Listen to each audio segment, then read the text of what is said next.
A very warm good morning to all my students.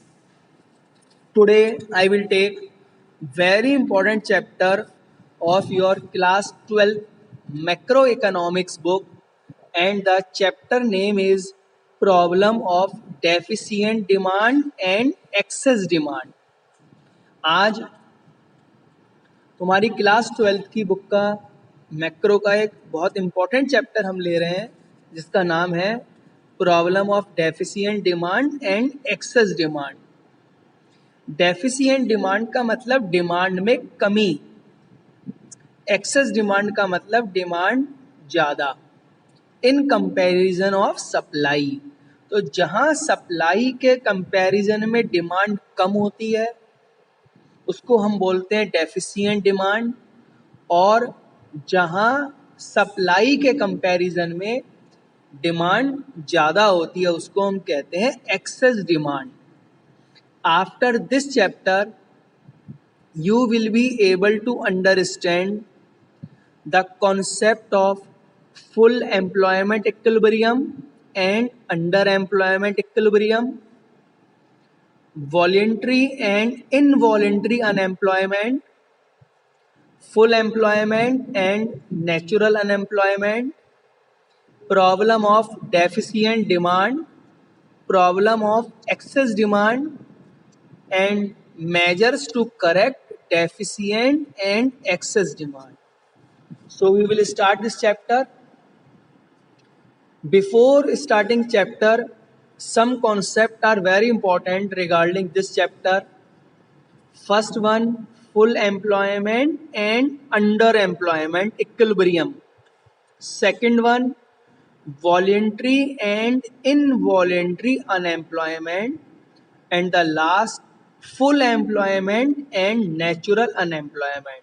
So I will take first full employment equilibrium and underemployment equilibrium. We know very well equilibrium is struck when AD is equal to AS और S is equal to I. ये हमें अच्छी तरीके से मालूम है कि जहाँ पे हमारी डिमांड एग्रीगेट सप्लाई के बराबर हो जाती है उसको हम बोलते हैं इक्विलिब्रियम, या हमारी सेविंग किसके बराबर हो जाती है, इन्वेस्टमेंट के। अब फुल एम्प्लॉयमेंट इक्विलिब्रियम का मतलब, suppose in an economy the total use of full employment, the output is 10 billion US dollar in an accounting year. एक अकाउंटिंग ईयर में अगर जितना भी प्रोडक्शन होता है, सपोज करते हैं वो 10 यूएस डॉलर के है, तो वो अगर डिमांड के बराबर है तो इसको हम बोलते हैं full employment equilibrium. But due to less demand है 8 यूएस बिलियन डॉलर की, तो प्रोड्यूसर 10 यूएस डॉलर को प्रोड्यूस नहीं करेगा, वो उतना ही गुड्स प्रोड्यूस करेगा जितनी उसकी डिमांड के बराबर है। तो इसको बोलते हैं under employment equilibrium. Full employment equilibrium का मतलब आ सिचुएशन जहाँ पे एएस एडी के बराबर है along with fuller utilization of resources but no excess capacity और unemployment in the economy। वहाँ प्रोडक्शन करने की कैपेसिटी और नहीं हो सकती। अंडर एम्प्लॉयमेंट का मतलब जहाँ ASAD के बराबर है but without fuller utilization of resources. Now voluntary unemployment. Voluntary unemployment occurs when some people are not willing to work at all or are not willing to work at the existing wage rate।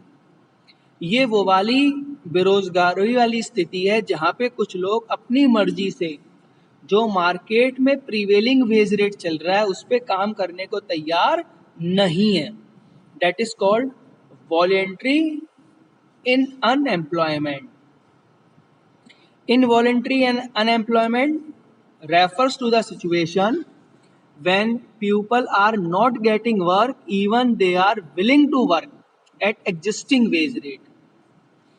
तो voluntary unemployment जहाँ पे लोग अपनी मर्जी से काम करना नहीं चाह रहे हैं मार्केट की प्रिवेलिंग वेज रेट पे, और इनवॉलेंट्री का मतलब they are ready to doing the work but they are not getting work at the existing wage rate, जो काम करना चाह रहे हैं लेकिन उनको काम नहीं मिल रहा वो आ जाएगा इनवॉलेंट्री, और जो अपनी मर्जी से काम करना नहीं चाह रहे हैं वो आ जाएगा voluntary. Equilibrium, full employment equilibrium के केस में हम वॉलेंट्री अनएम्प्लॉयमेंट को कंसिडर नहीं करते, we consider only involuntary unemployment. इसके लिए we consider only involuntary unemployment. Now in this slide, full employment.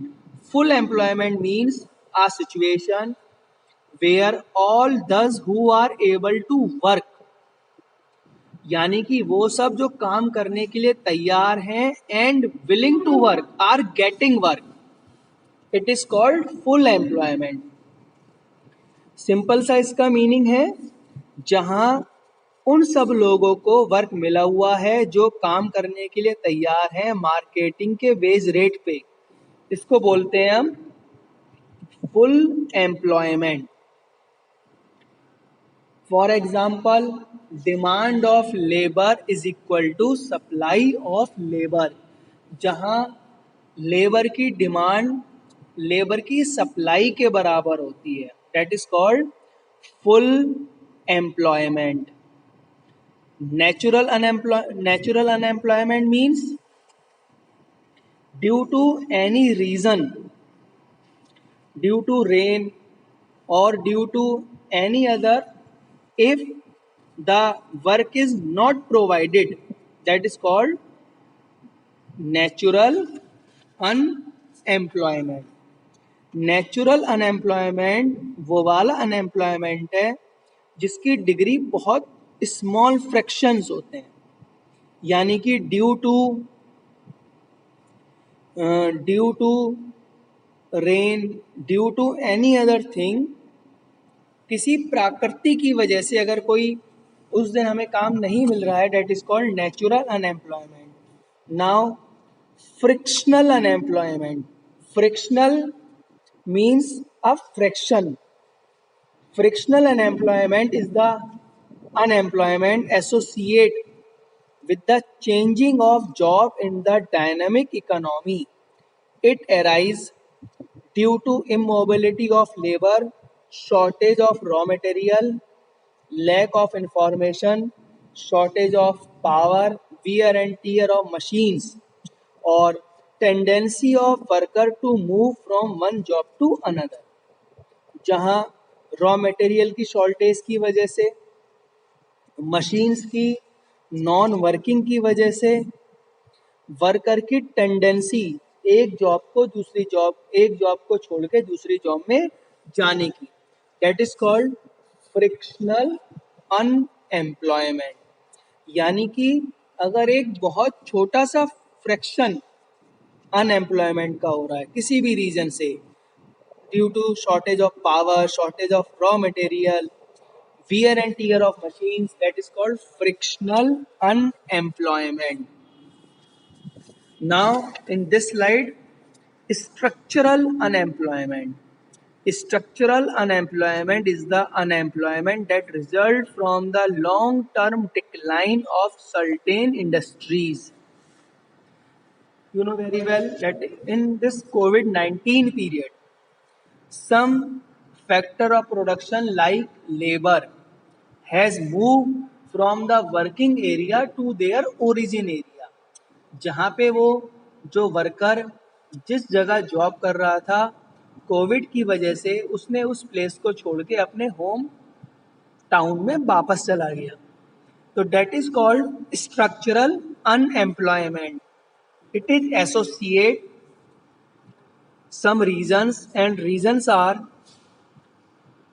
short in labor of supply, when laborers lack expertise for new emerging industries and when there is change in the production technique, जहाँ production की technique के change होने की वजह से जो labour है are not get fully trained, वो फुल्ली ट्रेंड नहीं है, इसकी वजह से लॉन्ग टर्म डिक्लाइन, जो प्रोडक्शन का लॉन्ग टर्म डिक्लाइन हो जाता है उसको हम कहते हैं स्ट्रक्चरल अनएम्प्लॉयमेंट। अब इसमें मेन हमारा इस स्लाइड में आप देखेंगे एक हेडिंग है problem of deficient demand, demand कम। और सबसे पहले इसका concept, deficient demand means deficiency of AD. Demand is said to be deficient when it is lower than what is required for the fuller utilization of resources। यानी कि जब हम अपने रिसोर्सेस को फुलर यूटिलाइज नहीं कर पा रहे हैं, इसलिए नहीं कर पा रहे हैं कि मार्केट में गुड्स की डिमांड कम है। That is the meaning of deficient demand. Suppose in a factory is a capacity of producing 1000 units. एक फैक्ट्री में एक दिन में 1000 यूनिट्स बन सकती हैं, ये उनकी कैपेसिटी है, लेकिन मार्केट में उस गुड्स की डिमांड 1000 यूनिट्स की जगह 900 यूनिट्स है। तो कंपनी क्या करेगी, 1000 बनाएगी, 900 बनाएगी। Obviously they will produce 900 units. It means it is a example of deficient demand. हमारे रिसोर्सेज 1000 यूनिट बना सकते हैं, but we are producing only 900 units. In this slide you can see on y-axis we have taken AD, aggregate demand, and on x-axis we have taken income or GDP. One income line represent a 45 degree from the point of origin. The ADF represent full employment. ADF जो है वो हमें represent करता है full employment को, but our actual demand is ADP.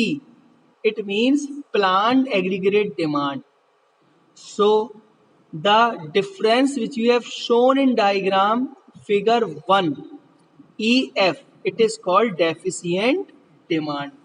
इसको हम कहते हैं deficient demand।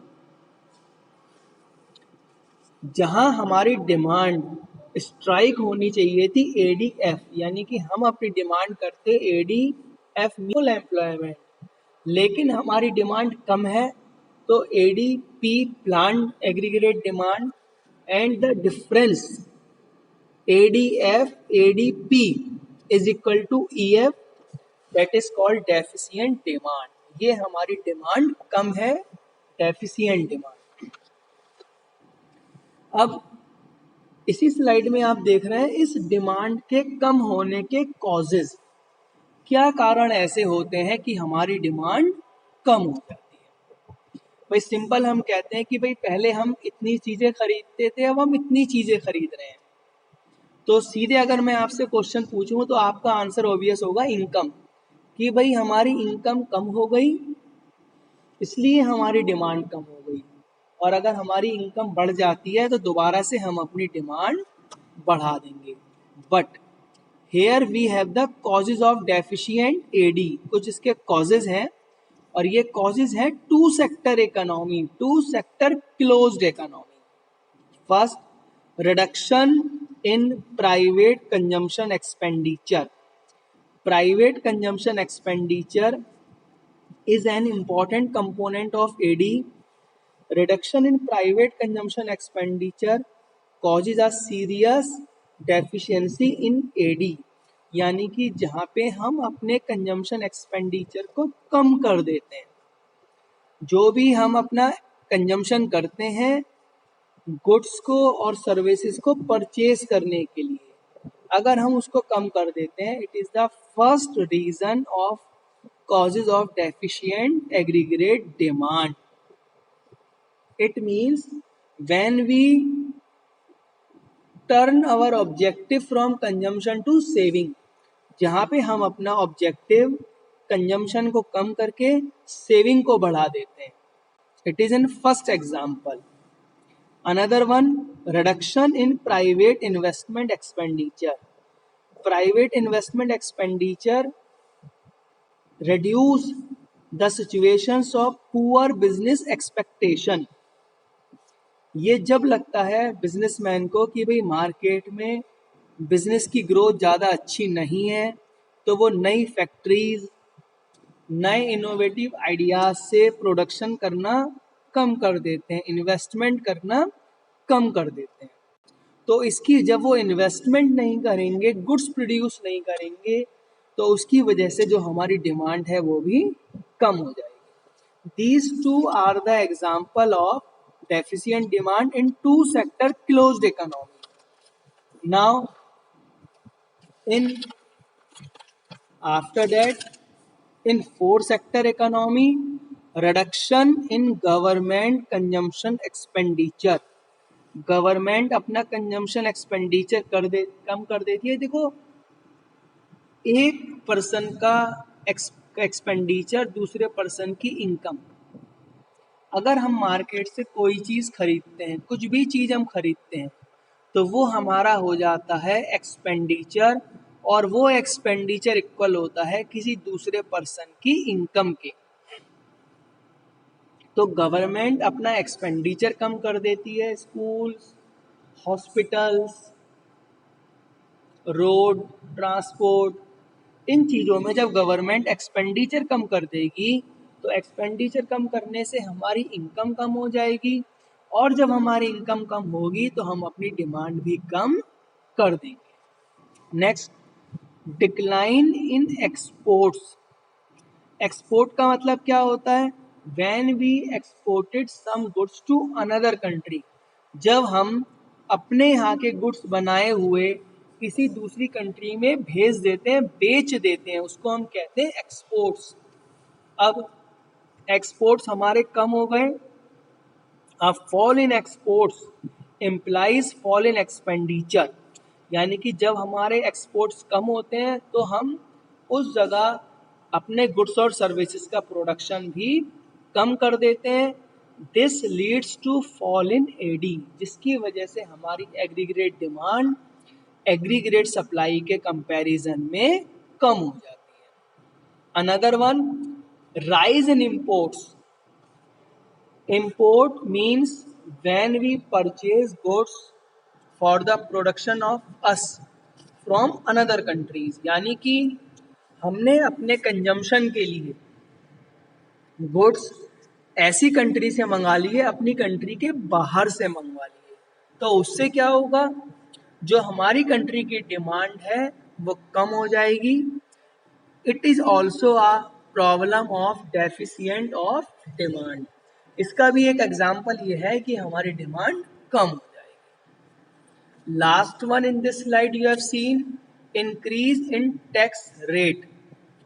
Government increases tax rate for rises their income. Government tax rate बढ़ाती है अपनी इनकम को बढ़ाने के लिए. But when we will pay more tax, our disposable income is reduced. So if income is reduced, our capacity to spend is also reduced. यानी कि government जब अपनी इनकम को बढ़ाने के लिए टैक्स बढ़ाती है, वी आर पेइंग टैक्स. जब हम टैक्स ज़्यादा देंगे गवर्नमेंट को, तो जो हमारी डिस्पोजेबल इनकम है, जिस इनकम को हम मार्केट में खर्च करते हैं, स्पेंड करते हैं, वो भी कम हो जाएगी. और जब हमारी इनकम कम हो जाएगी गवर्नमेंट को ज़्यादा टैक्स देने की वजह से, तब भी हम अपने गुड्स की डिमांड कम करेंगे. So these are the examples. What are the causes of deficient demand? ये वो एग्जाम्पल्स हैं जिसकी वजह से हमारी डिमांड कम हो सकती है. अब इसको शॉर्ट में, the possible reasons of deficient demand is reduction in consumption expenditure, reduction in investment expenditure, reduction in government expenditure, reduction export, rise import and increase in tax.